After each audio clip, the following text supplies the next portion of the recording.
Okay, we are now going to do our Living with Ush panel. I need the following people. My moderator, Rebecca Alexander, Jasmine Simmons, Nicki Boccia, Katie Fromholt, and Roberto Cabrera to come up front. And we'll be taking questions from the audience.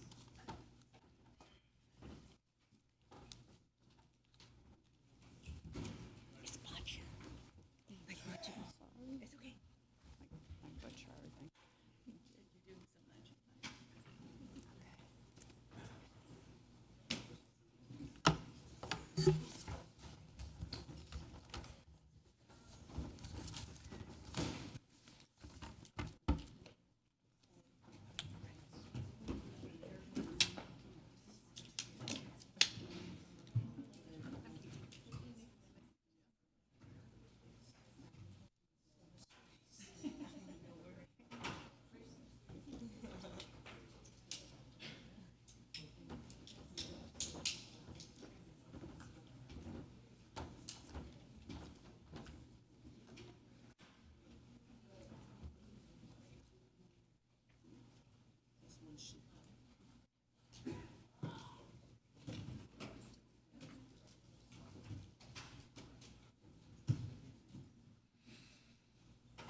but the tech guy is coming. Oh, there we go. Okay. Hers is on now. We were trying to get her mic on. Oh, but it just came on. They're Check, check, check. These lights, they can turn them on. Do you want them more off? Yeah, that would be great. You want them all the way off? If they can. Okay.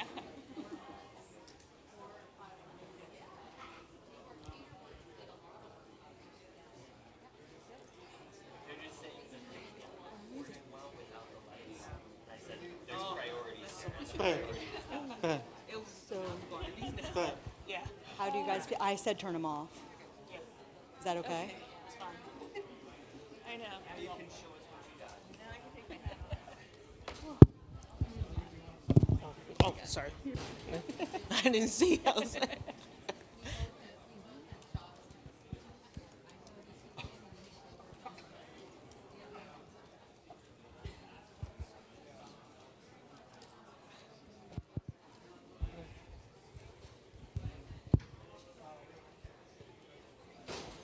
Yeah.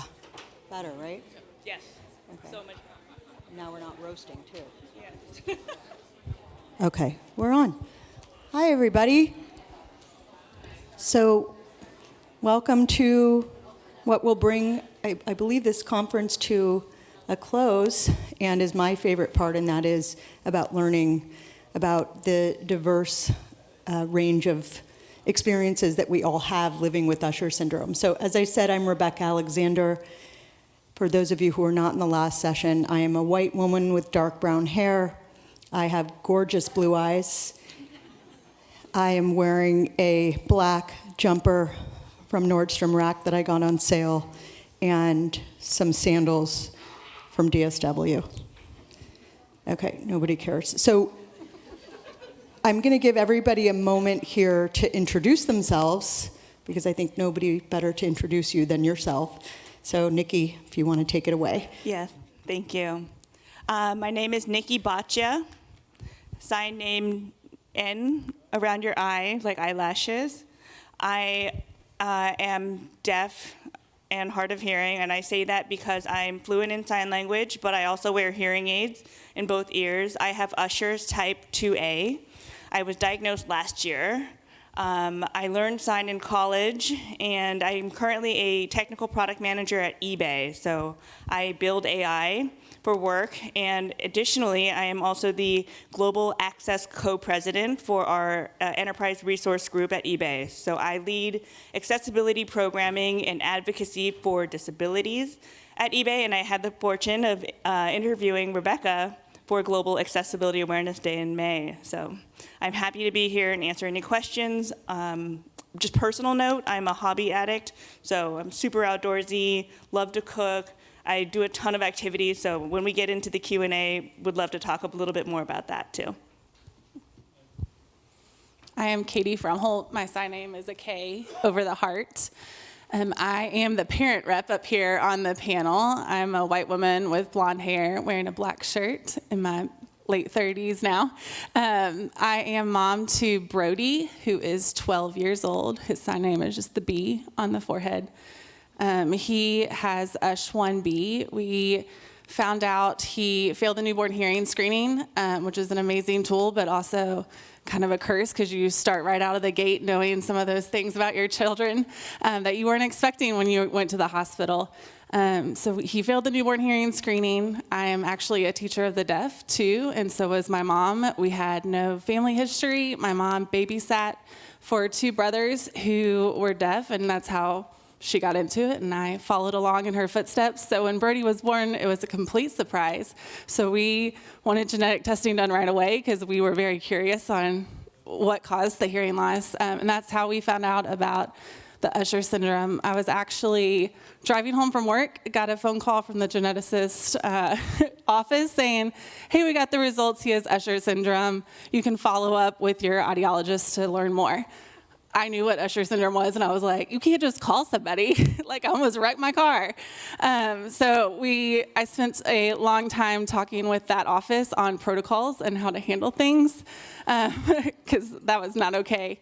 And also, we had him fitted with hearing aids for loaner aids because I had friends that were audiologists and got him in by 3 weeks old. We never got our letter until he was 6 months old telling us to follow up with the audiologist. So I've been on my soapbox for a long time now about protocols and things to get things started. So I have lived it, been in the trenches, but I found a lot of peace in the Usher syndrome community through Facebook groups. I've been telling some of the other parents here that there's a mom in Australia who I connected with the most from being from Kentucky and Australia. We have nothing in common in that sense, but she has kids that are only like 3 or 4 years older than Brody, so we've kind of been following in their footsteps. So I'm a big component of social media and reaching out to. My name is Dr. Jasmine Simmons. I am a black woman with locks wearing a blue Usher syndrome shirt and wearing black pants and bedazzled shoes. I am a deafblind audiologist, children's book author, public speaker, and a consultant. And I was born profoundly deaf, and I was diagnosed with Usher syndrome type 1D about 4 or 5 years ago. Oh, wow. Yeah, sorry, I just remembered my age. So, but anyways, and I also have an older brother who's 2 years older than me. He also has Usher syndrome type 1D. So if you have any questions about audiology related, I'd be more than happy to answer your questions to my best of my knowledge.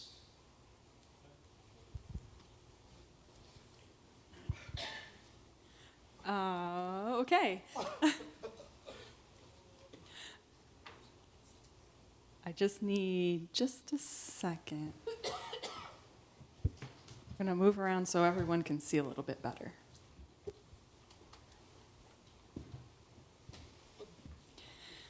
Okay. I am Roberto, and I'm a Latino man wearing a black polo shirt with the RIT logo on it. It also has a logo for NTID, as well as the Regional STEM Center. I am the STEM Academy Program Director there. I am a second-generation deaf-blind person, though we suspect that there is a third generation of my great aunt who was hard of hearing and blind. We knew she was blind. She did have some hearing loss, but in the Dominican Republic, she was not diagnosed. The next generation is my parents, and they are both deaf and blind. My mother has Ushers, which is how I ended up with Ushers, though we all communicate differently. My great aunt spoke and used her hearing. My parents used ASL and in close proximity to each other, but I really prefer pro-tactile communication because it's much more accessible through touch. It's quite amazing. You know, I'm sitting here making sure that Dr. Jasmine is near enough to keep in touch with her. I think that's it.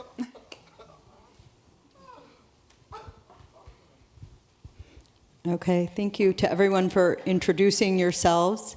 And I wanted to open it up to give you an opportunity.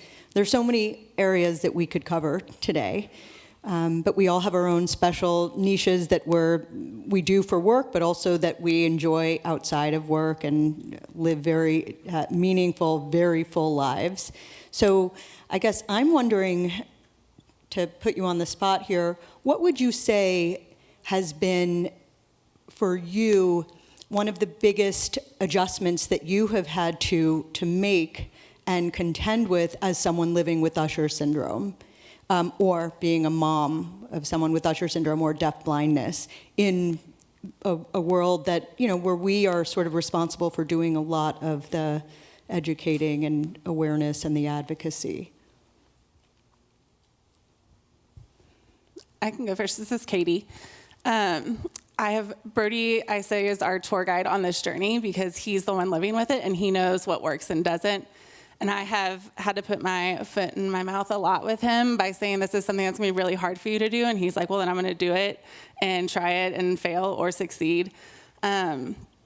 We, at a youth group, play a game called Grunk. It's Grunk, and it's kind of a hide and seek in the dark with tag, which sounds like a nightmare for somebody with night blindness and balance issues and all of the above.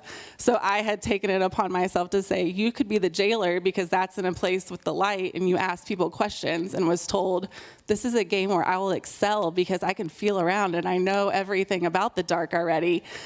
So it's been a lot of, Brody is going to excel at whatever he wants to excel in. We just have to find the path to get there. This week, he couldn't come this weekend because he's at a sports camp for kids with vision loss. It's called Envision Camp. Look it up. It's amazing. I think every kid should go there if they have the slightest bit of vision loss. And he got to do all kind of adaptive sports that he would never have the confidence to do if I just took him there to do it. So even things such as like kayaking, I've been trying to get him in a kayak forever on a little creek by our house, and he will not do it. And this week he got to do it, and he was like, I could feel around, I didn't get lost, because I guess one of his fears was just veering off on the creek and not knowing where he was. Not that I would leave him to do that, but he got to experience that, and he got to do rock climbing, all kinds of things. So just those confidence builders to give him that confidence that he is able to do that has been one of our biggest strengths. What was the question again? Sorry. So I guess the question is, what has been, well, I'm gonna shift the question here. I would love to know what one of your favorite hacks or things that you have done as you have had to acclimate to changes you've experienced either in your vision or hearing. What are some of the better hacks or things that you have done, adjustments you've made that you feel like, I want everyone to know about this because it's been so useful or helpful for me? Yeah. I figured, this is Dr. Jasmine Simmons here. I went out to eat with a friend one day, and there was no seating because it was a holiday. So we walked in, and so we got put into a really dark corner. So I was really struggling to see, and they gave us a water jug. So I ended up turning my flashlight on and putting my flashlight on the water jug, and the light just radiated. And I was like, this is great. And I could see the menu. It was just a wonderful hack that I just randomly discovered upon myself. So that's something I thought of. That's awesome. I love that. And again, restaurants are really difficult. This is Nicki Boccia speaking.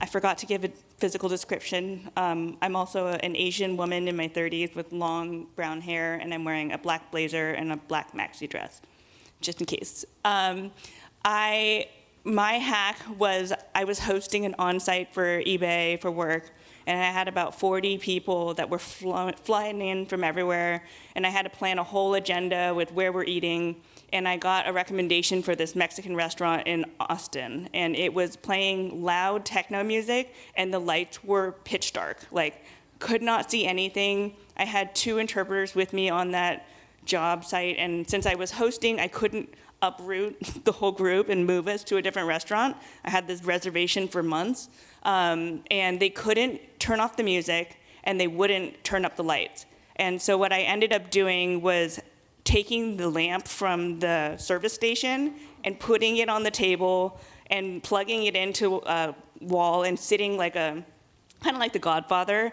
at the end of this really long banquet table. And so if anyone needed to talk to me, my interpreter was across from me at the table, and I could see her hands in this light that I hijacked to at least have one-on-one conversations with the folks that were here for the on-site. So that was one of my hacks when accommodations weren't met.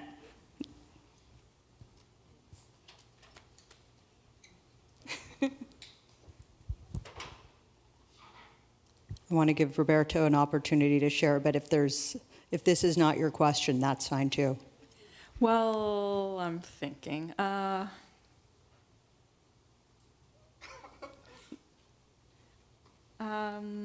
trying to think about this. Let's see. In general, it's really just touch. Without any kind of description is difficult. Things that are right there through touch. Touch is the most important thing. So thank you, Roberto, because that leads me to my next question, which is for you. And that is when I interviewed you a few years ago about protactile. And I remember that you described our skin being the largest organ of the body and how important it is to be able to use our sense of touch. And so I would love to know from you how your relationship with touch has developed and how you would sort of describe that process for you. Because you didn't just grow up being completely identified to the world through touch. And so that was a journey. So I'd love to hear a little bit more about that from you.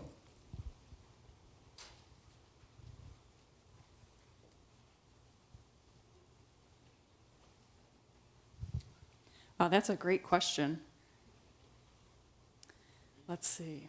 Well, I'm going to talk about 3 things. We know that there are 3 generations of deafblindness in my family. And each experience was unique. Growing up, I had cultural and heritage information that was passed down to me that I learned from my family through touch. But a lot of it was just part of our culture anyways, and part of who my family is in general. And obviously that kind of information comes from your family and who they are. But there were other things that I avoided. Other people avoided touch with me. I'm Hispanic, I'm male, and there are some negative views against people like me. And so some people thought touch was undesirable, especially a woman working with men. And so that was ingrained in me. I have a good friend who is a deaf-sighted person. And we started talking about protactile language and the 2-way communication that it offers. And I realized that, you know, what am I afraid of? Why is there that fear? This sighted deaf person and I were having a conversation about it. Why am I afraid of it? And so I said, you know, wait a minute, let me maybe try and unlearn the things that I had learned growing up and relearn some things through touch. And without that good friend of mine, I probably wouldn't be here.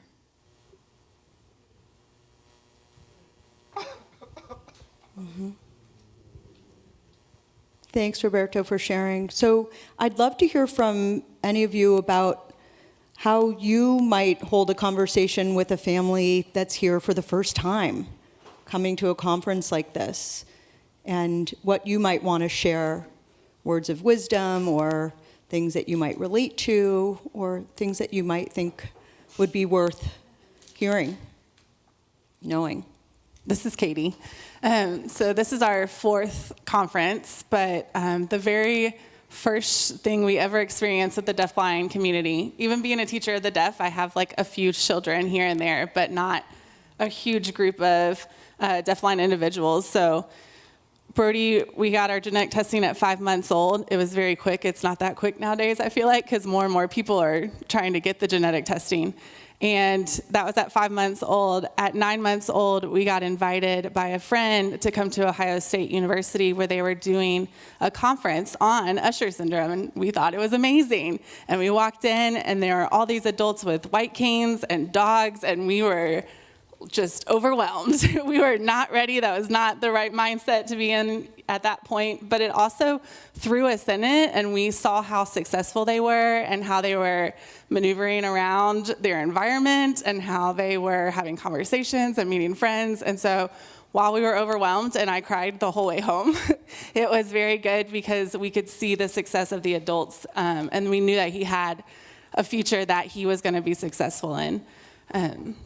So it is very overwhelming. I was talking with another mom. It's a roller coaster ride. Like, we feel like we have grieved it and we are doing amazing, and then one thing will happen, or someone says something, or we see something, and we're downhill crying in the closet eating Oreos. So it's an up and down thing, and I think it'll be that way until I'm long gone and he's living on. So I definitely think these conferences are amazing for connections and getting to know people, but it's definitely an emotional roller coaster ride too.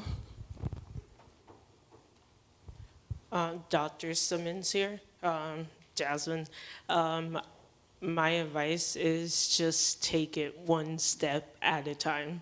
Everything can be overwhelming, but find people that you can bond with, connect with, because those people are going to be with you for a long time. Like, as I mentioned in my speech, community is so important. Just finding, somebody who has an older child, or, just find somebody that you connect with and stay in touch with those people, because, they may be ahead of you or behind you, but it's going to benefit both of you in some sort of capacity. Okay. Are you looking at me, maybe? No? Okay. She's lip reading. I should have known that. So I wanted to chime in here as well. Remember, this is me putting my mental health professional hat on. One of the things that I think is so important about Usher syndrome and deafblindness is that we hear about all of the medical, research that's happening and how promising it is. And I also think that having Usher syndrome is a very emotional experience. It's a very real, lived, everyday, getting in the trenches with, contending with some really hard inner stuff. And that's not something that we can ignore. The same way that we put all the time and energy into research, we need to put that time and energy into taking care of our own mental health and that of our loved ones with Usher syndrome. And I think that it's so important for families to know that because it is an adjustment to have to try to wrap your head around it, that it's something that you, as someone, if you're a parent who has a kid with Usher syndrome, you need to take care of yourself, and you need to make sure that you're attending to your own emotions, because what's important, and I think probably most important, is that kids don't know that they're incapable. They learn it. And they learn that they're incapable based on our own limiting beliefs or our own fears or our own anxiety. And it's never anyone's intention to negatively impact their kids and how they're able to adapt or acclimate to the world. But if you don't address your own fears and concerns and feelings, then it will absolutely impact that of your child. And so I just want to really encourage you to lean into the discomfort. We all do it on a daily basis, but also know that your kid is far more capable than maybe you even give them credit for. Yeah. Roberto, please.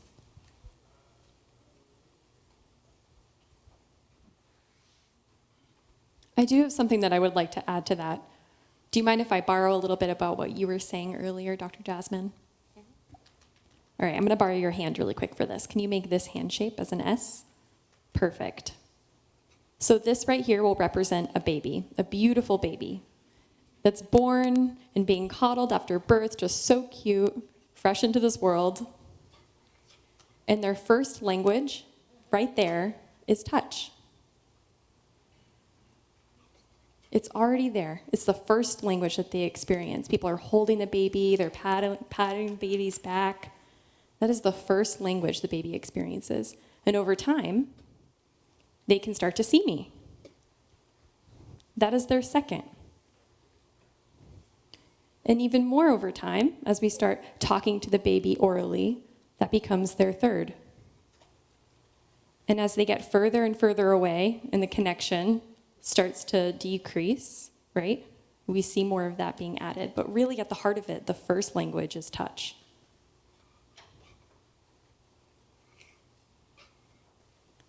And we see that cycle there being broken.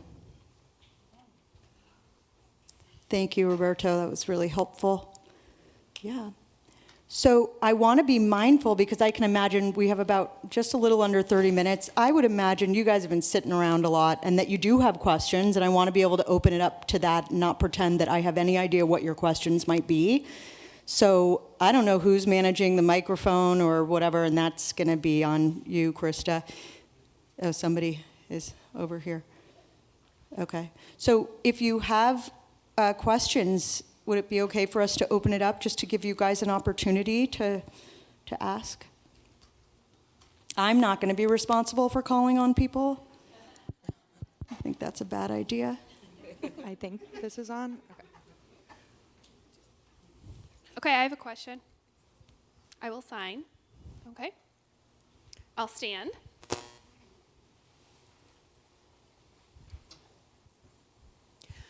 Okay. Hi, everyone. My name is Chris Woodfill. I'm from Albany, New York. And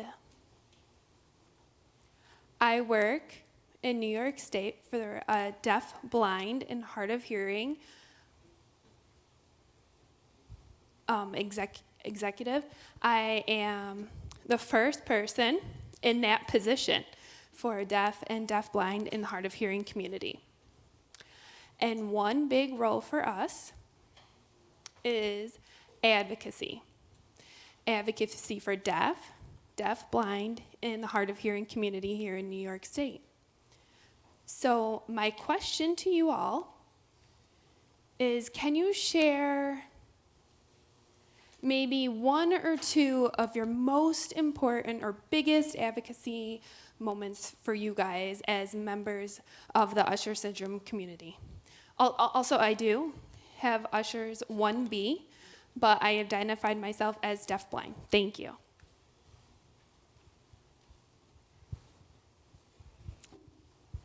I'm gonna talk about work real quick. My name is Nicki, and I'm gonna talk about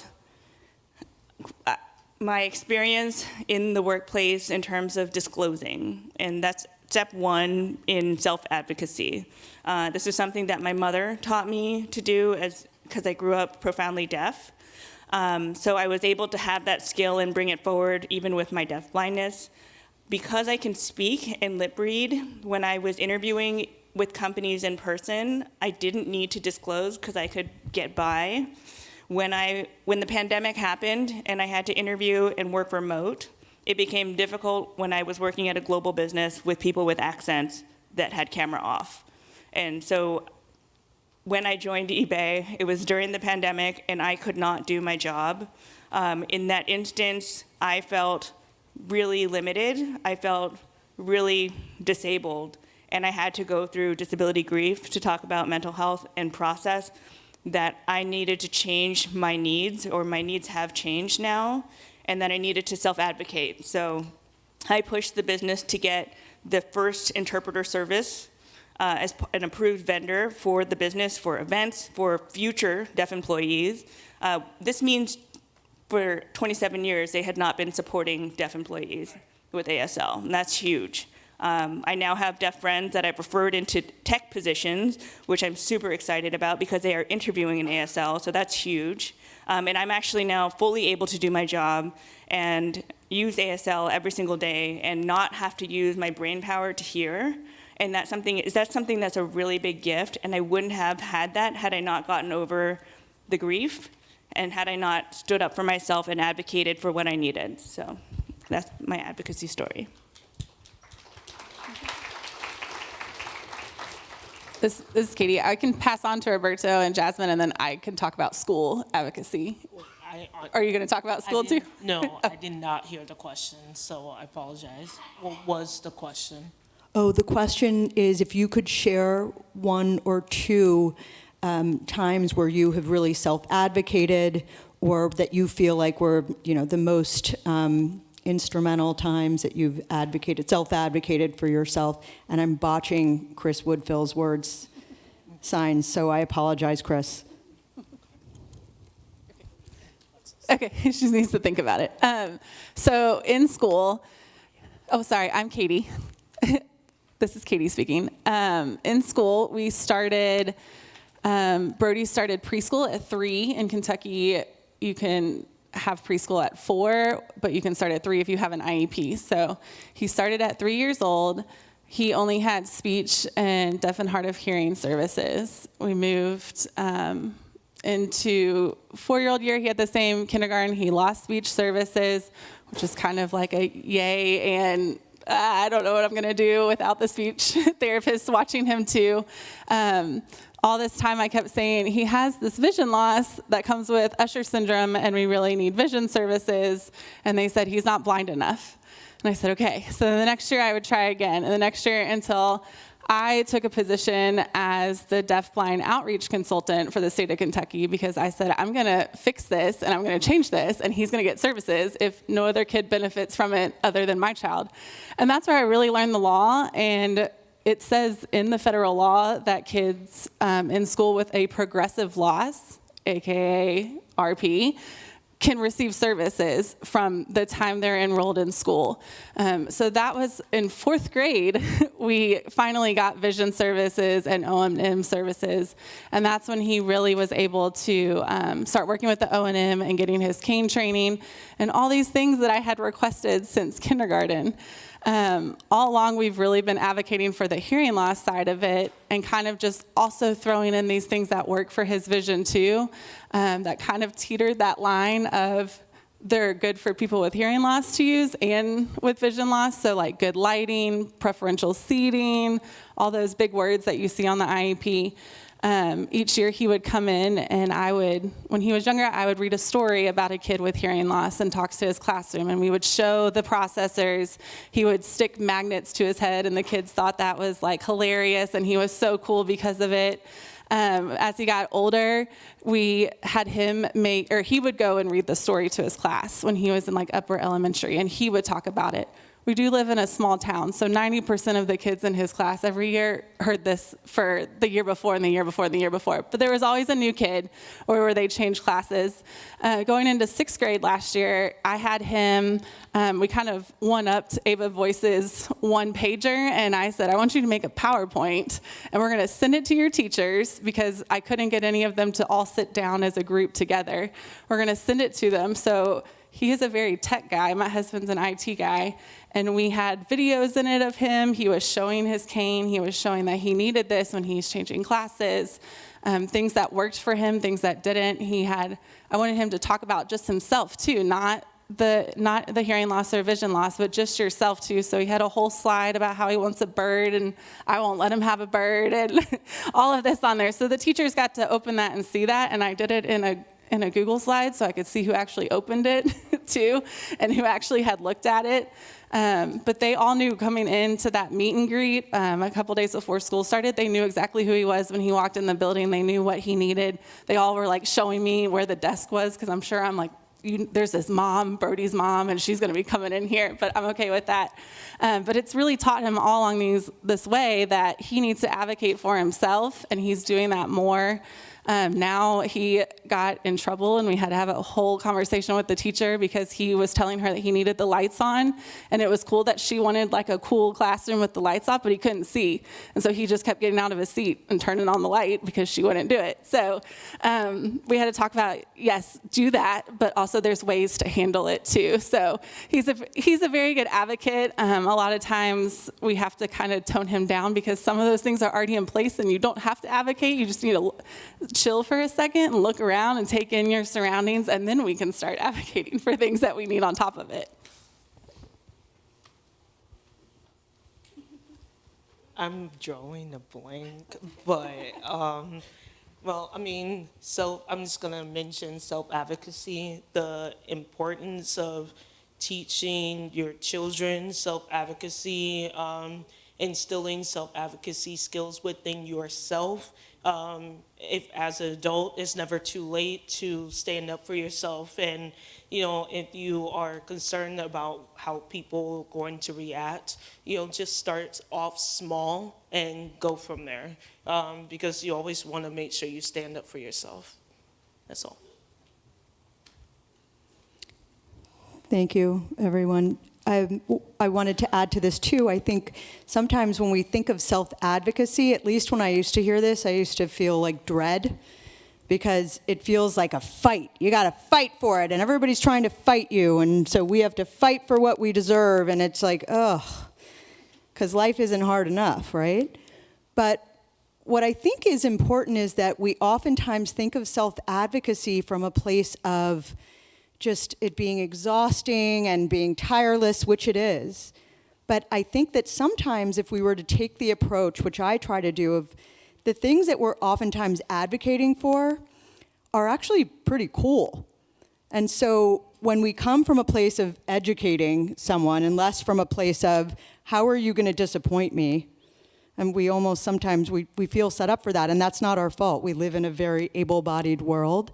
But I think that sometimes when we come from that place of being able to say, this is what I need and this is why it would be helpful, that we engender sort of that curiosity in other people that makes them feel like, oh, that's cool. And lastly, the disability community, all of the innovation that we see in technology, by and large, is because of the disability community. Google Maps, all of the driving technology that people use and everything to navigate, that came from the disability community, from the blind community. So I'll give us a pat on the back for that. Not that I had anything to do with it.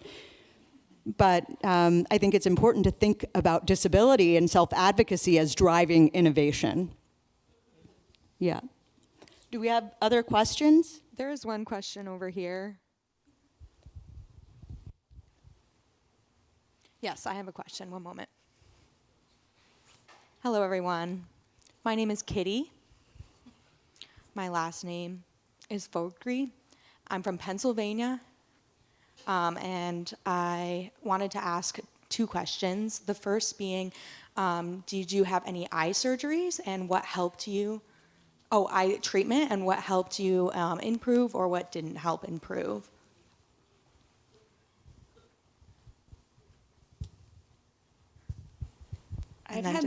This is Nicki speaking. I've had laser eye surgery, but that's on your cornea. And I spoke with my retina specialist, and she said it was okay. For me, also because we are deaf-blind, I rely on lip reading, and putting in contacts and wearing hearing aids was a pain. So getting corrective vision laser surgery was, for me, in my case, a decision that I made, and I really appreciate it, but it has nothing to do with RPs, so that's it for me, but no other surgeries. I personally never had any eye surgeries, so I can't answer that question.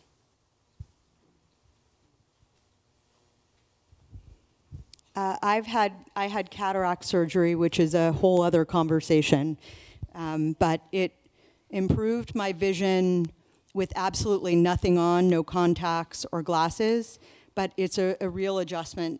It was a real adjustment process, and but I don't believe that's the type of surgery maybe that you're referring to. Yeah.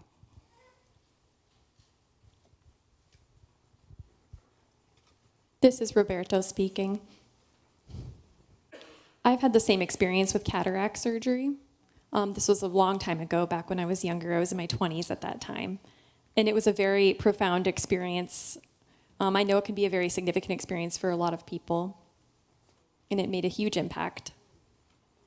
But for me, really, what helped most with my vision was language, of course, and the experience of pro-tactile. That truly improved just my understanding and my emotional experience as well. And I was better able to recognize the energy that people were having whenever they were speaking. And it really made me think about how much I was relying on my vision and if I was relying on it too much. But yeah.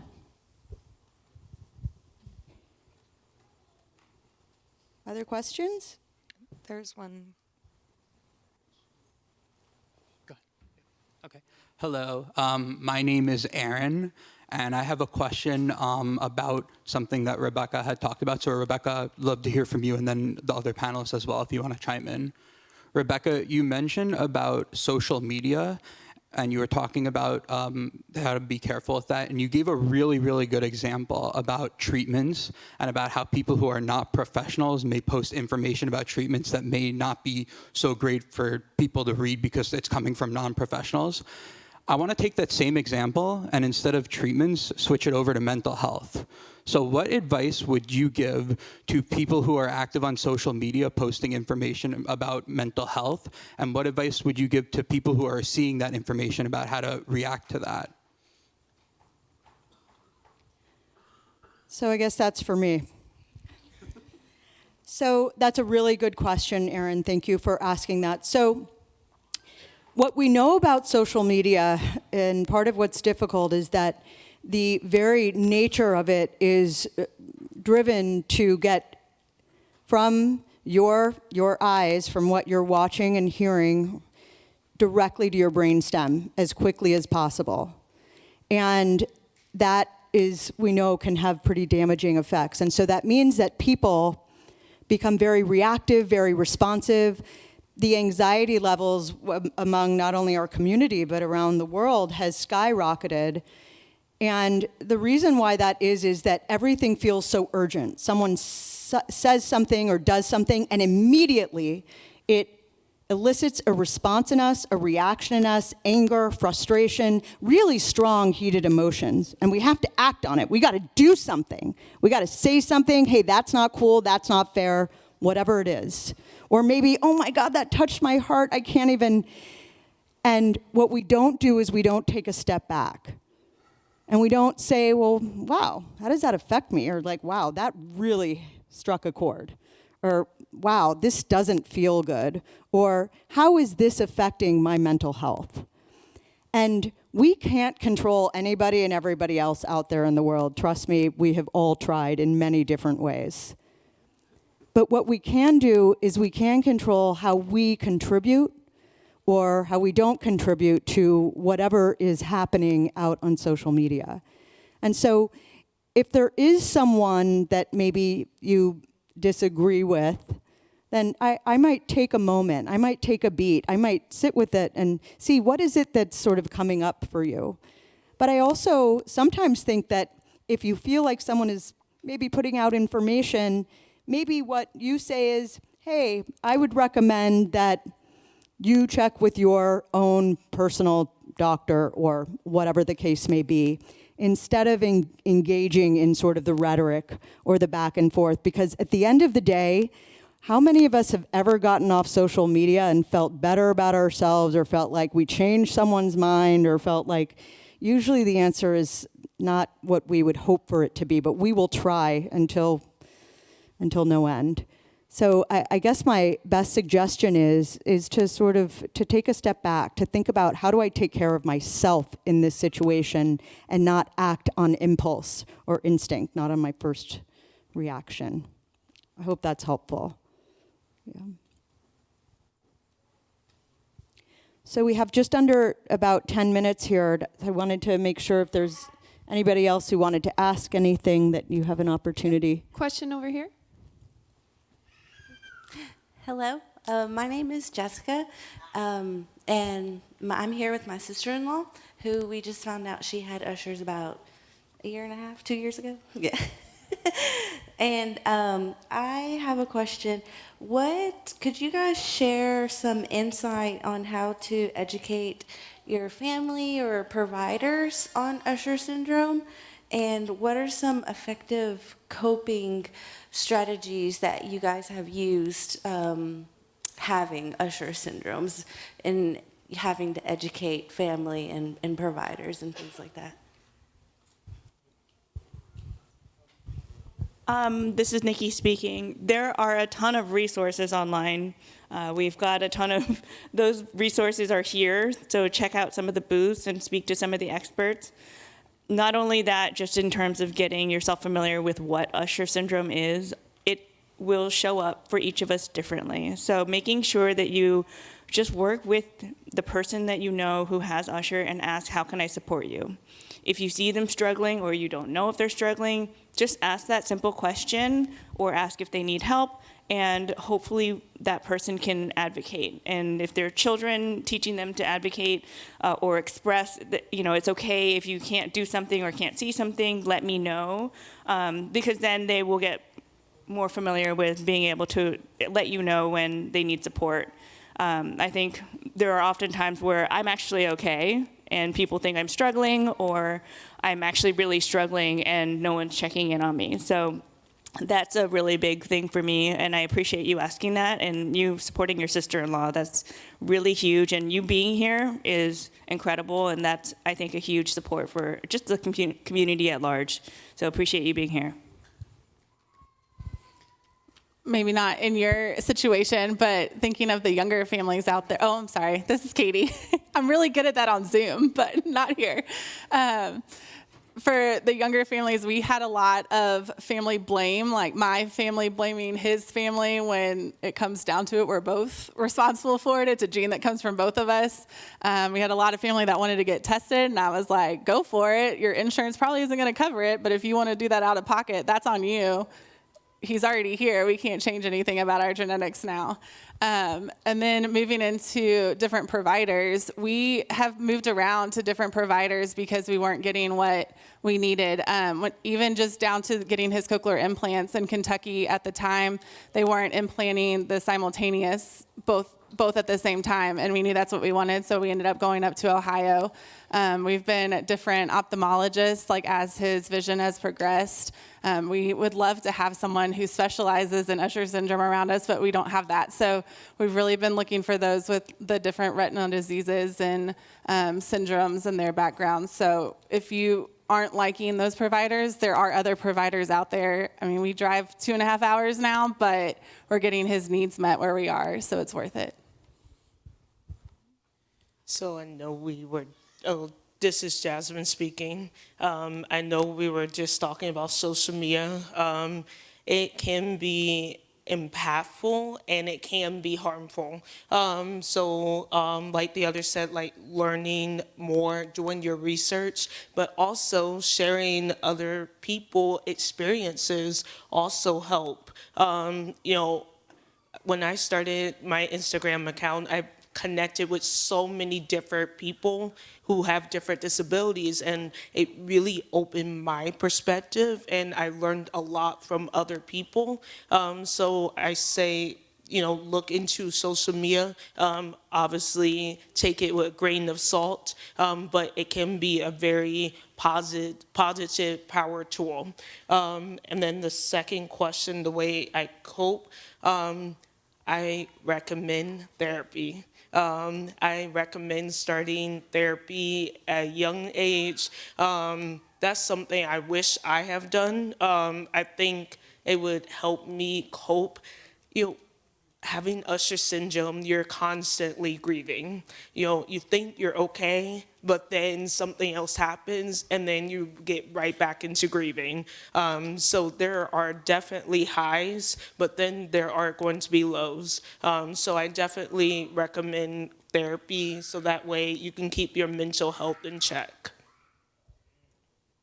Thank you, Jasmine. This is Roberto. I think that a lot of really important stuff has been mentioned. I think, we do have some control. We have control of creating a safe place and inviting people into our safe place. We can have the people that we've invited in our safe space, and by doing that, we can spread that good feeling and invite others to join us. So it's almost like preventative maintenance, and we're doing the least amount of harm that we can in order to continue being successful. Thank you, Roberto. One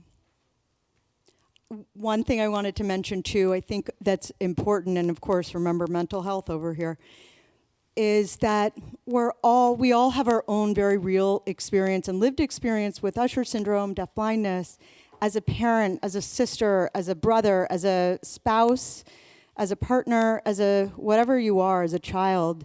And you have to honor that experience. And I think oftentimes when there's difficulty in a family, what we're not talking about is that we all are really having our very own experience with Usher syndrome. And so sometimes you're going to have a teenager or a child and you're going to encourage them to do things. And just because you encourage them, they are going to do everything to do the opposite. And that's part of the process. You are going to see someone with Usher syndrome as they come to find their self-advocacy muscles. You're going to see them struggle, and it's going to be really hard because you're going to know you could make your life so much easier. But they have to come to that realization as well. And so I think that when you think about, okay, we're arguing or we're struggling or nobody's talking about this, and what are we afraid of? And I think we're afraid of being vulnerable, which is understandable. So I think even just being able to say, as Jasmine said, being able to sort of connect with what it is that you're experiencing, your own grief. Because having Usher syndrome is by far, and this is, I would say, sum it up, it has been the most challenging, exhausting, grief-ridden experience of my life. And it has been the most profound, meaningful, life-giving, I don't even know, there are not even words, there are signs that sometimes can help me describe it, that it has brought to me, and those two things must coexist. It is impossible to have one without the other. And so I can tell you it's going to be very challenging, but it is also going to be incredibly rewarding and meaningful. And there are people in this room and even out in the world who are a part of this community who really can be your best advocates, your best support, your best shoulders, your best people to be able to support you and to guide you, or for you to be able to guide. And we have to really be able to rely on each other because we are incredibly resilient. That I know for sure. So we have just about a minute left. So if anybody has a question they want to ask really quickly that none of us are going to be able to answer. There is one question. Just kidding. Okay, yep. Well, let's give it time for one last question. I'm not picking. So. Okay, so hello.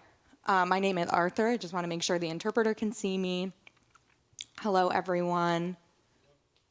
Again, my name is Arthur. And my last name Rorig. And I enjoyed very much listening to all of this discussion, all of your answers. One thing that I did find surprising is that there was no mention of one bit about sign language. From what I heard, there was no mention, except for Roberto did end up signing on stage and mentioning that. So I was pleased to see that, but I did notice the lack of sign language, and it had me wondering, if anyone feels that sign language is important, and what was your opinion on the matter? This is Nicki. I was mentioning earlier about using ASL interpreters at work. I was raised oral, and with the oral program that I was raised in back in the 80s and 90s, it was not encouraged that if you were to use hearing and speech for communication that you learned sign. I advocated for myself and made sure that I got it, got sign language lessons, and it has profoundly changed my life, having ASL in the sense that I can connect with other folks with hearing loss, because that is a big part of Ushers, right? So having profound hearing loss means that communication audibly is limited, and being able to have a secondary language to support me in environments, it not only allows me to communicate visually, but it also allows me to join a beautiful community of people who I can enjoy activities with. And a great example is I'm a surfer. I'm from Orange County in Huntington Beach, and I surf all the time. I worked for the surf industry, and I could not communicate with anyone in the water. I'm in the water, ears out, and it sucks. And one day I was surfing, and all of a sudden I could understand these 5 guys around me, and it turns out that they were all deaf surfers. And I started surfing with a bunch of deaf people and going to deaf surf competitions and meeting that network, and it was such a beautiful moment. And I think, again, finding the deaf community has also unlocked a lot of accessibility challenges for me. So I have a community where if I'm struggling with hearing loss challenges, grief, I need to vent about someone not understanding. Because I speak, people tell me you're not deaf, or you can hear me, or they dismiss my request for accommodations.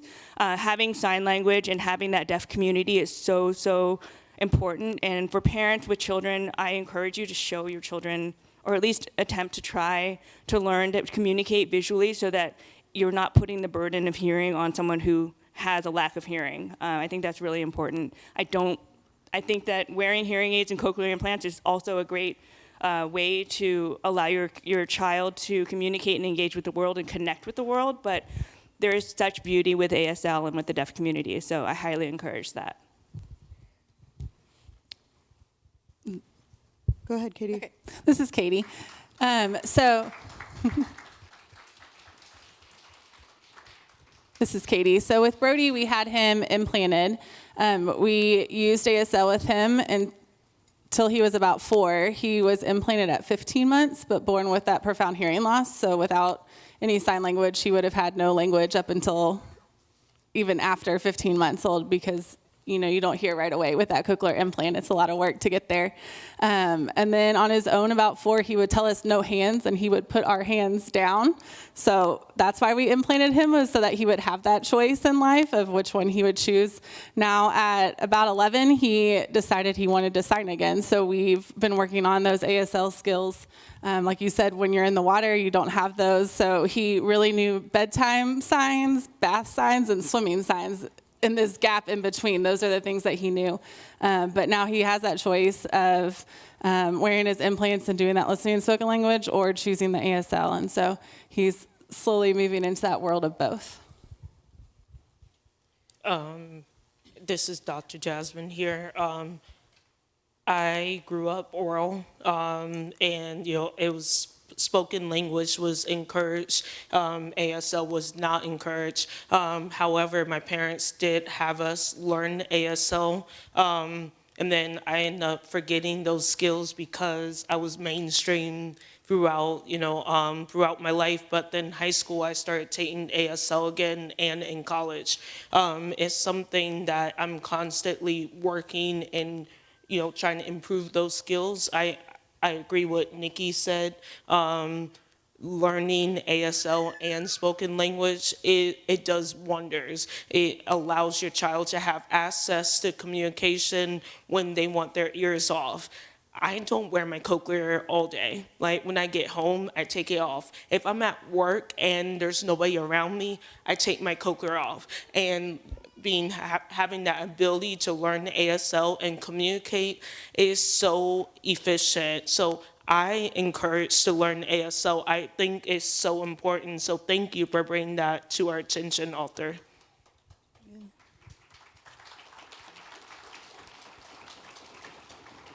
So I was going to add something. I don't know if Roberto wanted to, and I know that we're running over time here, but I will tell you that the decision, I was also raised in a hearing family. When I went to college, I learned ASL.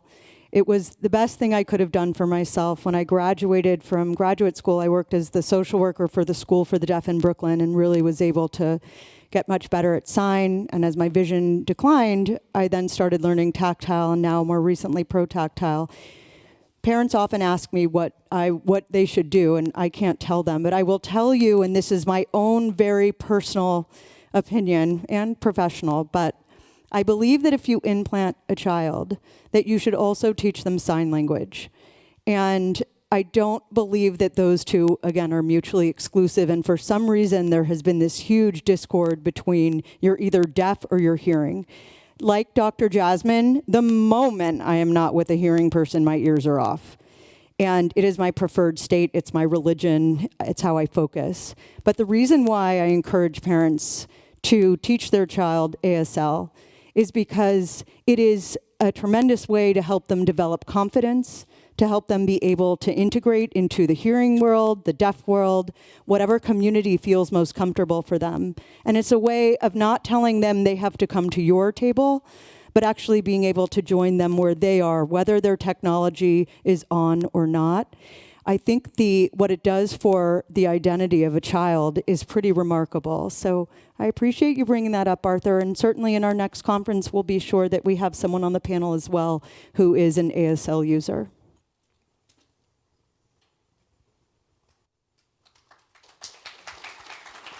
Okay. So we're ending for now. We want to take a moment just to give you, because we have been sitting. Yeah. Oh, you're welcome. Okay, so I want to give everybody, you know that I'm also a fitness instructor, right? All right, I'm very sweaty, I apologize. But so let's all stand up, because we've been sitting for a while, and I want us just to do a little stretch. Okay, so I want you to reach, and as ridiculous as you possibly can, watch out for the people around you. I've been known to punch someone accidentally. But I want you to reach your arms up as high as you can, as though you cannot reach any further, as though there's fruit on a tree, and you are doing everything you can with both hands, one after the other, to reach that fruit. And I want you to stretch out your sides, and then I want you to stretch to one side. Oh my God, that feels so good. And then, I can't reach that fruit, so I'm going to try over here. Oh man, does that feel good? Yeah. Okay, and then do yourself a favor, just take those shoulders and roll them all the way up towards your ears and then back and down. And again, whew. And one more time. Now, if you're holding your breath, I was too, so let's take a long breath in through our noses. Your nose, just one nose you have. And then exhale and really let it out. Okay, next time we're going to breathe in, and when you exhale, I want you to sound like a dragon. I want you to feel like a dragon. As much hot air as you can let out, and your breath smells bad, I promise you. Breathe in. And exhale. One more. Long breath in through your nose, and really feel that your chest and your lungs expand. Breathe in. And exhale. Oh, that feels good. Okay, one last. Shake your head from side to side, no. And then nod yes, all the way up and down, all the way back, and all the way up. Excellent. And give us one last stretch here, reaching all the way up. And if you are comfortable, only if you're comfortable, either bring your hands down to the table and give your back a little stretch, or bring your hands down towards your feet. Hello, feet. Wow, I just got a pedicure. And shake it out, shake it out, shake it out, shake it out. Oh, that feels good. All right, gang. I'm going to give it off to Krista.